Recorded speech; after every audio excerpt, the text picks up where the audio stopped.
Hello everyone, welcome back to another video here at the End-to-End Hockey channel. Today we've got a few things to discuss, including a couple of signings. The second round has finished up in the NHL playoffs. We'll get to how that ended up finishing.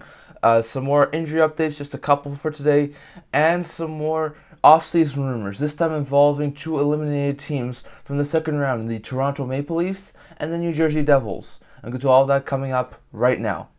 Hello and welcome to another video here at the End-to-End Hockey channel. As usual, I'll kick things off today with a couple of signings that have happened recently, starting with a couple of contract extensions. First with the Pittsburgh Penguins, they signed winger Alex Nylander to a one-year contract extension that will have an average annual value of $775,000 and will begin at the start of next season. Now, Nylander's bounced around over the last few years from a few different teams. He was drafted by Buffalo. He didn't really work out there, so he was dealt to the Chicago Blackhawks. He never really worked well with the Blackhawks, so he was then dealt to the Penguins. He split time between the Hawks and Penguins AHL affiliates last year, putting together a pretty good AHL season with the two teams combined, having 22 goals and 42 points in 67 games, which was pretty good. But this year he was able to do even better, putting up 25 goals and 50 points in only 55 AHL games, so he did quite well at the AHL level, and was also able to get into 9 NHL games, putting up a goal and an assist. So he was able to get into some good NHL games with the Penguins. They did run into a couple of injuries. They tried to switch things up around the trade deadline, so he was able to help them a little bit in that sense. He looks like he can still be a good bomb six forward for the Penguins, and I think that they see some value there as they did extend him to a one-year extension. So I think that's a really good deal for Nylander. He's going to remain with the Penguins. Most likely he'll probably remain in the AHL, but given how well he played in the AHL last year and he got into a couple of NHL games, I do think there's a slight possibility he could be a good bomb six forward next year for the Penguins. But we'll have to wait and see. But I think this is a really good extension for Pittsburgh, signing a good bomb six forward to a one-year contract extension. And then with the New York Islanders, they signed for Hudson Fasching to a 2-year, $775,000 contract extension, and the deal will begin at the start of next year. Now, for Fasching, he played last year with the Arizona Coyotes, mostly was an AHL player, did get into a couple NHL games, had no points in 11 NHL games with Arizona last year, but was a pretty productive AHL forward, putting up 14 goals and 37 points in 51 games, which wasn't too bad. He was able to get a one-year, two-way contract with the Islanders in the offseason. Did enough to earn himself an NHL contract. He started in the AHL, did quite alright, but then he was able to get called up to the NHL, and he actually did quite well. He was also able to play in a couple of NHL playoff games for the Islanders. And after having 7 goals and 11 points in 18 AHL games this year, he was actually able to get into 49 NHL games and put up 10 goals and 19 points, which is actually quite good. So Fasching looked to a really good bomb six forward for the Islanders. Not sure if he'll continue to be a consistent third-line forward next year, as he was this past year. I do think the Islanders could try and rework that top 9 to maybe improve their scoring touch a little bit, but I just think for sure Fasching should be at least like a 13th, 14th forward on that team. And if there were any injuries to start the season, or if they do still feel like he's a really good third-line forward, he should definitely be able to get into some game action. As he showed this past season, he looks like a really good bomb six forward. So a really good sign for Fasching. Good to see he's remaining with the Islanders, as he had one heck of a season this year. And hopefully he can remain as a really good bomb six forward for the Islanders. Then with the Washington Capitals, they signed someone to their entry-level contract, and that is Hardy Haman Akhtel, as Akhtel signed a one-year, $870,000 entry-level contract with the Washington Capitals. Now, Akhtel was actually a 2016 fourth-round draft selection of the Nashville Predators. He never signed with the Predators, went to free agency, no one really signed him, so he's been playing over in the SHL for the past number of years. Last year he had an all-right season, putting up 5 goals and 16 points in 50 SHL games, but this year he blew last year's point total out of the water, putting up 9 goals and 36 points in 51 games. So he definitely over-doubled his point total from last year, only played one more game, and looked like a really good defender. There was it sounded like there were a couple of teams who wanted to sign him, but the Capitals are the team who gets him. So given his age, he's only going to sign a one-year entry-level contract. It would not surprise me at all if training camp he was trying to challenge for a good NHL roster spot. He's a good left shot defenseman, so it wouldn't surprise me if he tried to challenge for like a third pair role on the Capitals this year. It also wouldn't surprise me if he maybe started in the AHL and worked his way back up to the NHL, but I think Akhtel looks like a really good young player, and I think maybe he could actually make the NHL, but it's going to be quite hard, so we're going to have to see if Actel is able to make the Capitals' third pair right out of training camp. Next, back to the New York Islanders, as they have signed one of their good young prospects. As right winger, Matthew Maggio has signed his 3-year entry-level contract that will have an average annual value of $870,000, and the deal will begin at the start of next season. Now, Maggio was a 2022 fifth-round pick, so a really recent draft pick for the New York Islanders. He was coming off a pretty good season over in the WHL, putting up 38 goals and 85 points in 66 games, over a point per game in the WHL. Looked quite good, so he was drafted in the 5th round by the Islanders. This year, he blew that point total out of the water, putting up 54 goals and 111 points in 66 OHL games. So Maggio looks like a really good forward. He even got into a couple of AHL games, putting up a couple of assists. So he looks like a really good forward. It would not surprise me at all if he was sent to the minors for next year. He's probably going to need a couple more years of development, but in time, he looks like he could be a really lethal top 9 forward. And along with guys like Iskakov and Dufour, looks like one of their better forward prospects. And I think in time, maybe not next year, I think he could definitely benefit from a year in the minors, but he should definitely be a really good top 9 winger, maybe second, third line forward. But definitely, I think Maggio has a really good future in the NHL, and after having one heck of an OHL season, I think he should definitely have a future in the NHL. But I think maybe send him to a year in minors, and then he should definitely be an NHL forward. And finally here with the Devils prospect, as the New Jersey Devils have signed left shot defenseman Daniel Messiul to a 2-year entry-level contract that will have an average annual value of $870,000, and the deal will begin at the start of next season. Now for Messiul, he has been playing over in the KHL, over in Russia over the past couple of seasons. He was a 2019 third-round draft pick of the New Jersey Devils, so he's definitely been developing for a couple of years now. He hasn't done overly bad over in the KHL, putting up a goal and 3 points in 41 games last year, and then had 7 assists in 59 games this year. So he's definitely been a really good, productive defender in the KHL for the New Jersey Devils, and he looks like a pretty good D prospect. I think he's probably going to need another year or two in the minors, continuing to develop. But I think in time, Messiul could definitely be a good third, maybe second pair defenseman. And I think in time, Messiul looks like he could be a really good player for the Devils. But I think he's been developing for a while, so good to see him get his entry-level contract with the New Jersey Devils. And that's all the signings I'm going to get to. Good for Messiul to get his entry-level contract with Jersey. Good for the Islanders to get Maggio now under contract. Good to see the Capitals be the one to sign Actel from the SHL. And then good extensions for Fasching, who was a really good bottom 6 forward this year with the Islanders. And Nylander, who actually showed some possible bottom 6 potential with the Penguins this year. And I think all 5 of those guys are going to do really well with their new contracts. Next, we go over to the playoff update part of the video. Now, the second round has come to finish. We are going to discuss all those games. So last we talked, all the games had reached Game 4 with the Carolina Hurricanes and Florida Panthers up 3-1. And the 2 Western Conference series is not up at 2-2.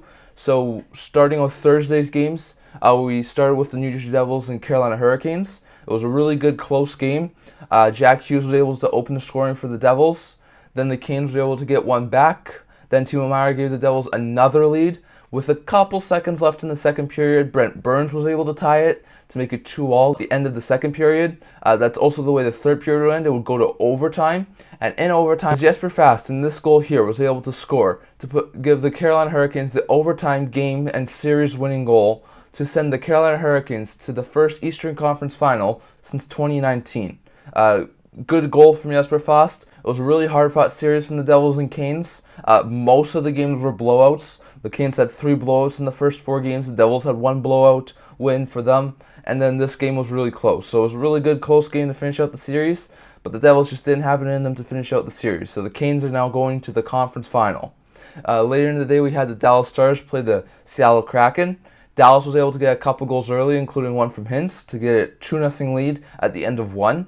Joe Pavelski was able to increase that lead to 3-0 early in the second, but then a couple of goals, including one from Adam Larsson, gave the Kraken some hope, only down 3-2, going to the third period. But then Hintz was able to net his second of the game, and they would add an empty netter to seal the deal and give the Stars a 5-2 victory over the Kraken going into Game 6. So in a 2-2 series, the Stars were able to get the 5-2 victory, and they were able to send it back to Seattle with a 5-2 victory and a chance to end the series in Seattle. Then we had the Florida Panthers and Maple Leafs on Friday.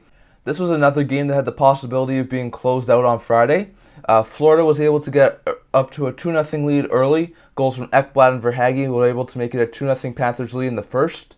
Then a couple of goals from the Maple Leafs, including one from Morgan Rielly, and I think the other one was from Nylander, to tie the game up at 2. That's the way a second period ended. That's also the way a third ended. So another game that went to overtime, 2-2.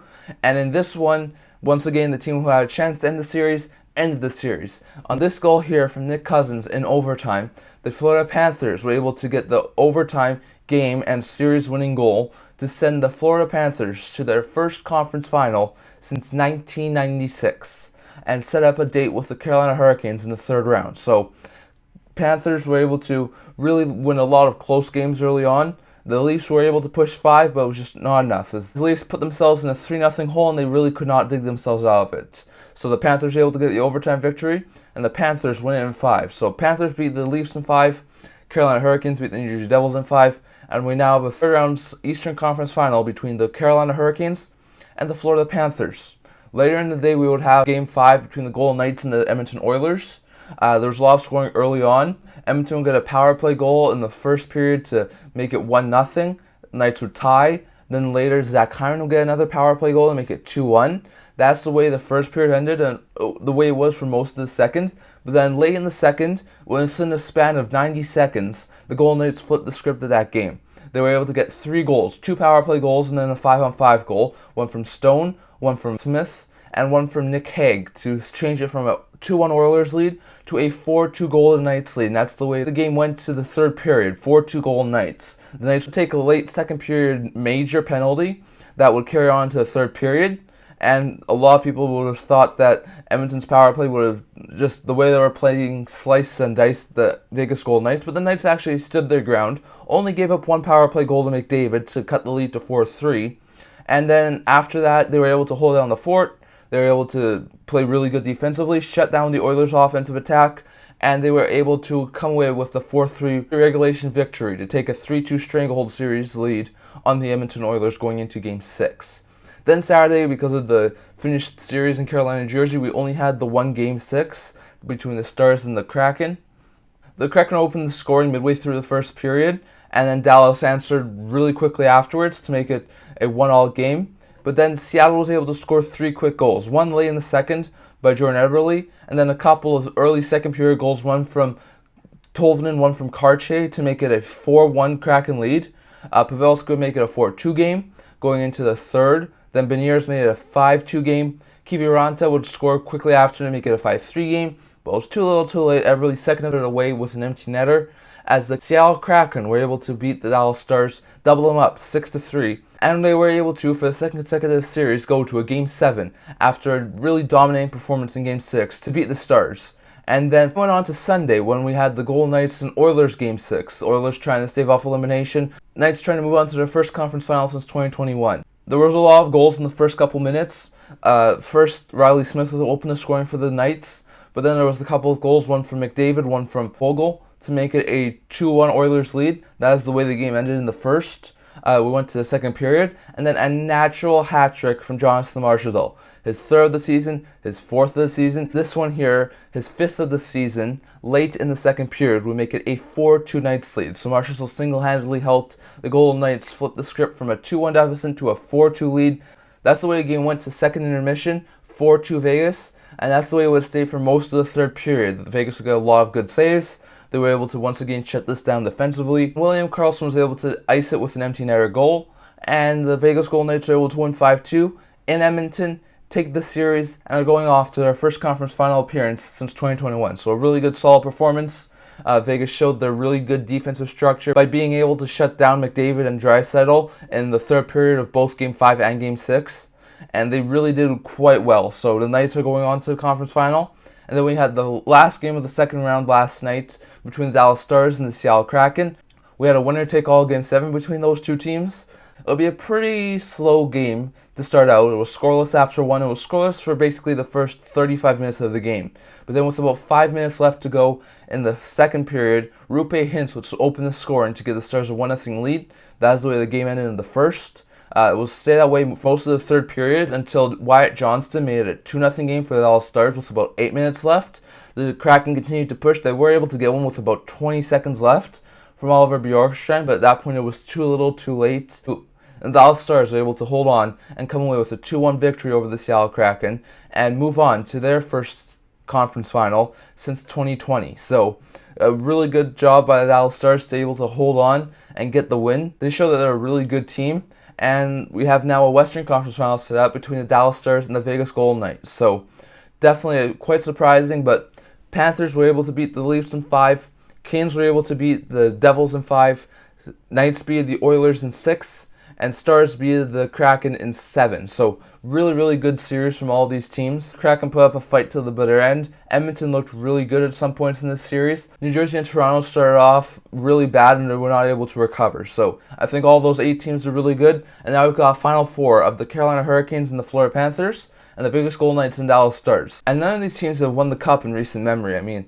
the Carolina Hurricanes won in 06. They're the only one of the 3 teams to win it since the calendar flipped to 2000. The Stars did win a Cup in the late 1990s, and then the Golden Knights and the Panthers have never lifted the Stanley Cup. So we have 2 teams who have never won the Stanley Cup, and 2 teams who has been a while since they have won the Stanley Cup. So definitely going to be interesting to see who does it. I'll give my predictions and how everything went in the second round according to my predictions in next video on Thursday, as there's no games action until Thursday evening between the Carolina Hurricanes and Florida Panthers in Game 1 of the Eastern Conference Final.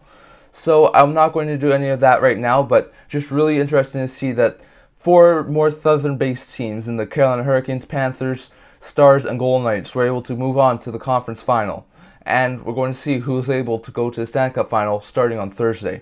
But that's the playoff update I want to get to today. Just a couple of quick injury updates, not too many today. There was only a couple. After leaving Game 4 due to an injury, Mason Marchment did miss Game 5 for the Dallas Stars, but was able to get back for Game 6 and 7, and did help the Stars end that series, so it was really good to see Marchment get back, as he's a really good middle 6 forward for the Dallas Stars.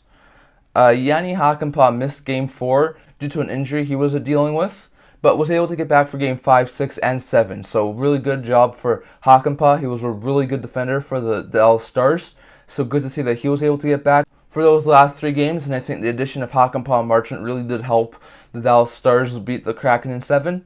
And then for the New Jersey Devils, after leaving Game 2 due to an injury and missing Game 3 and 4, Graves was able to get back for what wound up being the season finale for the New Jersey Devils in Game 5. So he at least didn't finish the season injured. It was good to see him get back into game action, and just not good news to see him get back in a losing effort. So good to see Graves was able to be healthy while the season finished, but just not great news to see him get back in a losing cause. So Graves, Marchment, and Hakanpää all got back the remaining second round games, and for Marchment and Hakanpää, they should be healthy to start the third round series against the Golden Knights. So that's all the injury updates I'm going to get to today. Once again, I said it's not too much. We'll probably have a couple more injury updates when the third round starts on Thursday. And lastly, here we're going to go over to the offseason rumor part of the video. We'll get to the Oilers and the Kraken's offseason rumors in the next video on Thursday, but today I want to try and focus on the Toronto Maple Leafs and the New Jersey Devils. Now, both teams were able to make the second round this year. They both dug themselves into deep holes early on in the playoffs. The Leafs lost the first 3 games to the Florida Panthers. The Carolina Hurricanes were able to beat the Devils in the first 2. Devils were able to take Game 3 to make it 2-1, but then the Canes won Game 4 to make it 3-1. The Leafs were able to stave off elimination to cut the series into 3-1 in Game 4, but then both teams lost in overtime in Game 5 to lose to the Carolina Hurricanes and the Florida Panthers, who are now going on to the Eastern Conference Finals. So I want to start off with the New Jersey Devils. Now for the Devils, they had a pretty good season. I don't think many people expected the Devils to have this far of a jump. They did really bad last year. They were able to pick 2nd overall after winning the draft lottery. They finished 5th last in the league, and they were able to jump up to 2nd in the Metro, one of the top 5 teams in the NHL. So they did really good this year, a really good jump. They definitely got a couple of saves when they needed to. They had a really good offense, a solid defense, and I think they have a lot to build on there. So what could they do in this offseason to improve this team even further? So in goal, I would not change anything. In season, they usually use Vanecek and Blackwood as their tandem goaltenders, but in the playoffs, I definitely saw the use of adding Schmid to the roster. Schmid definitely helped them win that series against New York Rangers in the first round. Schmid and Vanacek were definitely flip-flopping games between the Carolina Hurricanes, but I think that's a tandem you roll with next year. I think Vanacek looked really good this year. I know he was a little bit shaky in the second round and didn't really do well in the first round, but I think if you run with a tandem of like Vanacek and Schmid next year, that'll be a really good tandem. You also have Nico Daws as like your third stringer, who's a really good goaltender, and you also have Tyler Brennan in the minors, who's a really good prospect, who they've just recently drafted. So, in my opinion, that goaltending core for the New Jersey Devils is really good, and I don't expect much changes. So I think if they ran back with like a Schmid-Vanacek tandem with Daws being their third stringer, I think that would be a really good goalie core for the Devils. The one move I do think they could possibly make would be maybe they trade Blackwood. He never played in the playoffs. Was more of a third stringer at that point. He's pending RFA right now. He's more of a backup goaltender, but if they have Vanacek and Schmid, I don't think they would want 3 goalies on their roster. So I would expect maybe Blackwood to be traded in the offseason. Not exactly sure where he would be traded or what sort of a package the Devils could get in return, but he's a good backup, maybe tandem goalie who's an RFA. So I would expect there would be at least some teams interested, and I would expect with Vanacek and Schmid being the team's duo going forward, I think they would definitely try and move on from Blackwood. I think he's just the third stringer on that team. They have Daws, they have Schmid, they have Vanacek in the net. I don't think they really need Blackwood right now, so in my opinion, I think they would probably move on from Blackwood in the offseason. Going to the defense, they have a couple of guys signed to longer-term deals in Dougie Hamilton, Jonas Siegenthaler, and John Marino, so don't expect any of those guys to be moved.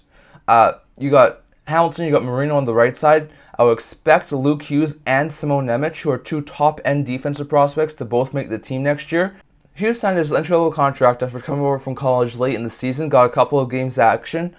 He also got a couple of games late in the playoffs, playing when Graves went down in Game 3 and 4. So Hughes definitely looks like he's going to be a star in the NHL, probably as soon as next year. And I think Nemec, who has had a pretty good AHL season as well, should definitely also be challenging for an NHL spot next year. So it would not surprise me at all if they had the left side being Hughes and Siegenthaler, and the right side being Hamilton and Marino and Nemec. So with the right side being that deep, I do not see Damian Severson being back. Severson's a really good right shot defenseman, but I think he wants a more top 4 role. And with guys like Nemec, Marino, and Hamilton on that side, I think he'd be boxed out. So I don't expect Severson to be back next year.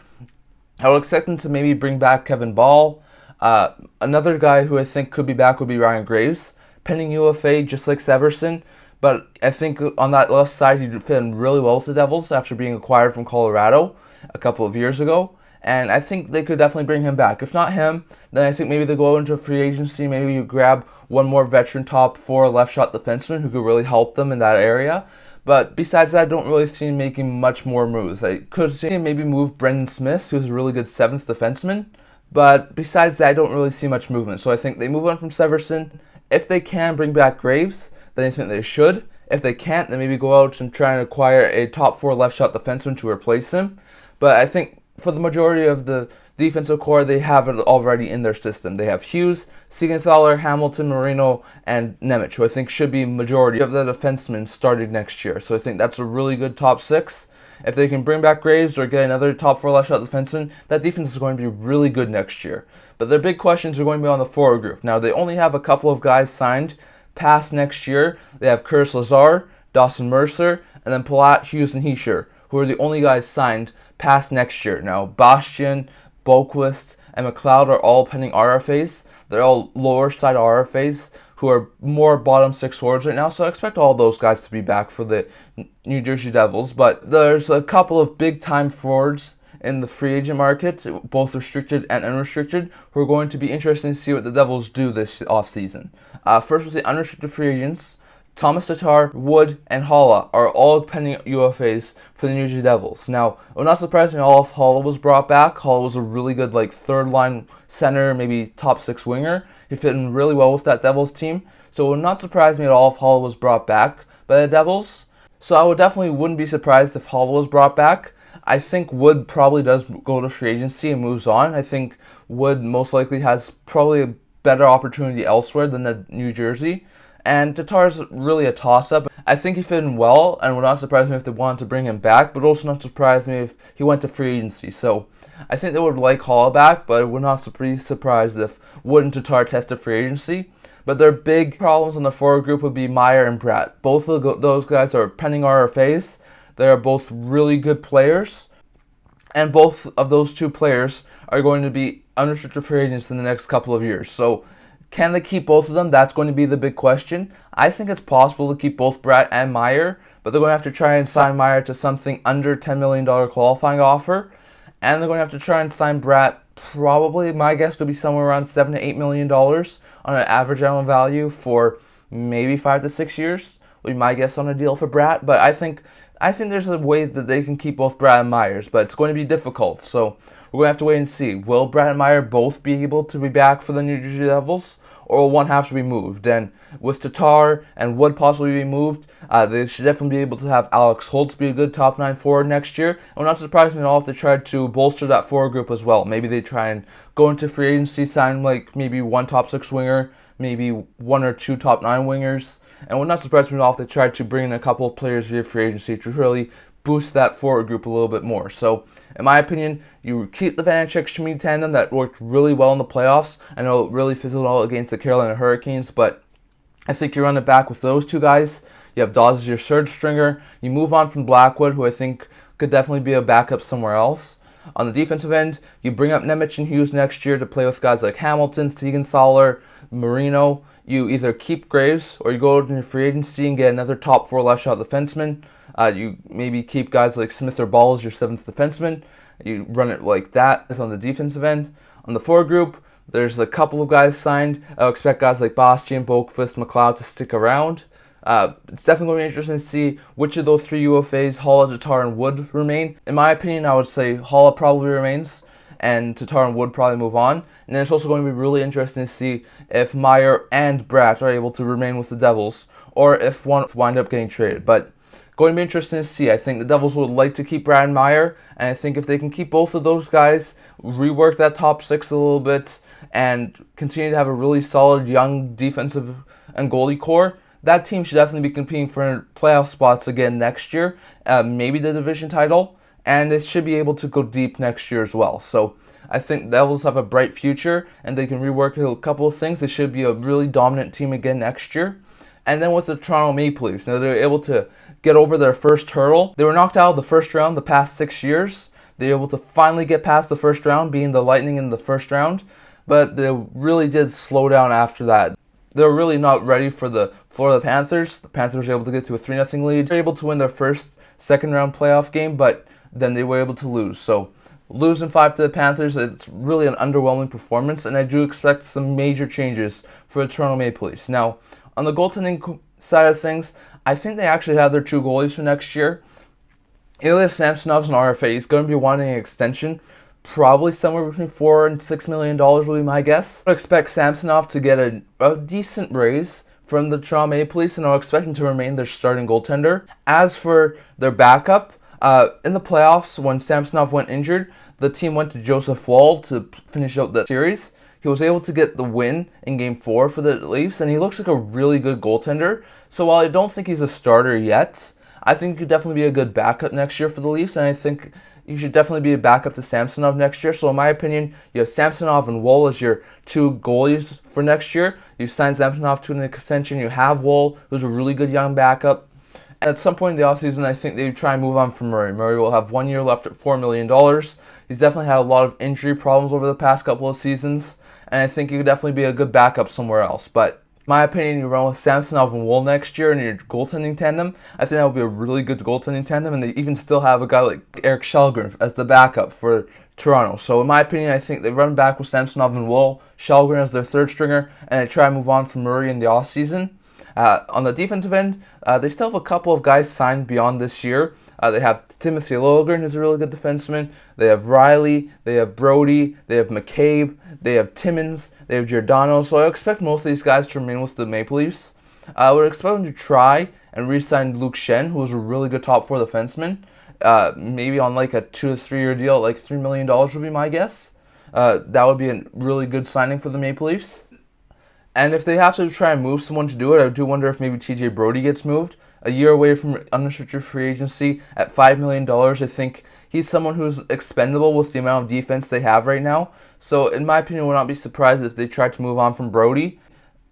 maybe they keep Shen to play with Riley. They still have a good third pair in Giordano and Timmins. They have a good second pair in Liljegren and McCabe. I do wonder if Jake Muzzin will come back next year. He missed the majority of this season due to injuries. I do wonder if he remains in long-term injury reserve next year. He's a year away from unrestricted free agency at a $5.25 million cap hit, so I do wonder if Muzzin maybe remains on long-term injury reserve. But besides that, I do think they have a really good D-core. They have guys like Riley. I do wonder if they try and bring back Shen. Maybe they try and bring back another good top 4, maybe top 6 defenseman. Have guys like Giordano and Timmins swap as the 7th defenseman. I think they have a couple good third pair defensemen in Giordano and Timmins. They have a couple of top 4 defensemen in guys like Riley, Liljegren, McCabe. I do wonder if they maybe try and move on from Brody, bring back Shen, and then maybe try and bring back another top 4 defenseman. But in my opinion, I think that defense is pretty good. And if they can bring in another top 4 defenseman, that defense should be really stacked for next year. And then finally here on the forward group, I think there's going to be some change. They have guys like Sam Lafferty signed for next year, Matthew Nyes, Kelly Yarncroke. I do wonder if they try and give Nick Robertson, who was on injury reserve for most of the season, another look next year in the top 9. They do have a couple of guys in the minors, like a Bruzier or a Holmberg, who could be good bottom 6 forwards next year. But the real big question is what's going to happen to the core 4. You have Austin Matthews, who I expect the Maple Leafs to try and extend in the offseason. He's a really talented forward. Even if it's only on a 4 to 5 year deal or a 6 to 8 year deal, I think they really need to sign Matthews. So I don't expect him to be moved. I don't expect him to have an extension at some point in the offseason to remain with the Maple Leafs. Well, some people have said that they could possibly trade Marner or Tavares in the offseason. I don't think those two will be moved. Tavares has a no movement clause. He likes playing with Toronto. He had a really good season a couple years ago, and he's their captain, so I don't see Tavares being moved. Marner was the best forward, in my opinion, in the regular season, putting up some really good point totals, and he was also a really good force in the playoffs as well. So I don't think moving Marner will be the right move either. And as much as Nylander was one of their better forwards, I do wonder if the Maple Leafs consider trading him. Nylander has a year left at just under $7 million. With the way he's been playing on the second, third line, at that contract value, on the open market, he could probably get somewhere between $8.5 and $10 million on the open market. I think he could definitely easily get somewhere in between there. So, in my opinion, if they're going to sign Matthews to an extension, they're not going to have very much cap space for next year. I do not see them being able to re-sign Nylander as well as Matthews. So if they're not able to sign Nylander to an extension, I think that trading him is a very likely possibility. And if they can get another good top 6 forward who can help them right now, I think they will be willing to do that. So, in my opinion, if they can do that, I think that would definitely be interesting. I do wonder if they try and bring back a guy like Ryan O'Reilly, who was a really good fit as a third-line center. I do wonder if they try and bring back a guy like David Kampf, who's a good fourth-line center. And I do wonder if they try and bring back a couple of other guys. I think they have a pretty good core there. If they move Nylander, they bring back another guy. Maybe they try and get another 1 or 2 top 9 wingers in free agency. But I think if they can make a couple of moves, they rework that forward group, move one of their core 4 players like a Nylander for a different type of player, I think this team could definitely do really well next year. And I think they've finally accomplished moving past that first hurdle and getting past the first round. And I think next they have to try and get past the second round and into Eastern Conference Final next year. So in my opinion, they signed Samsonov, who's an RFA. They have Wall as the backup. They have Shelgren as their third string goalie. They run it with those guys next year. They have moved Murray in the offseason to maybe a Lauren team like in Arizona or Chicago. On the defensive end, they still have a lot of good players like Riley, Liljegren, McCabe, Giordano, Timmins. I do wonder if they try and move TJ Brody to keep a guy like Luke Shen, and if they try and maybe add one more defensive piece to that team, whether it be on the third pair or the second pair. And then on the forward group, I would expect Nylander to at least be considered to be moved. I think he would be the most likely of the core 4 to be shaken up, just given the fact that he has a easier enough cap hit to be moved, and he's probably going to need a huge extension that the Leafs will not be able to get. So if he's moved, I expect him to bring in another good top 6 winger. They have guys like Nyes, they have Yarncroke, they have Matthews in the top 6. They bring in another guy that should be really good. Rework that bottom 6 a little bit, maybe bring back O'Reilly, maybe bring back Kampf. They have a couple of young guys like Holmberg, a Bruzier. I do wonder if Robertson gets a shot. And I think if they can rework that forward group a little bit, add to that defense and run with Samsonov and Wall next year, they should once again be a really good regular season team, being top 3 in the Atlantic. And we're not surprised at all if they're able to finally get past the second round and get to the Eastern Conference Final next year. But in my opinion, if they can do some of those things, Toronto should once again be a lethal team next year. But that's all the offseason rumors we're going to talk about for today. Definitely like to hear what you think down in the comments. Can the Devils keep Meier and Bratt, or will they be forced to move at least one? And which of the core 4 in the Toronto Maple Leafs organization do you think will be the most likely to be traded in the offseason? Let me know down in the comments. But that's what I'm going to talk about for today. Remember to like this video and subscribe. I also do a blog, which I'll leave a link to that in the description below. And I can't wait to see you guys all for the next video. See you guys soon.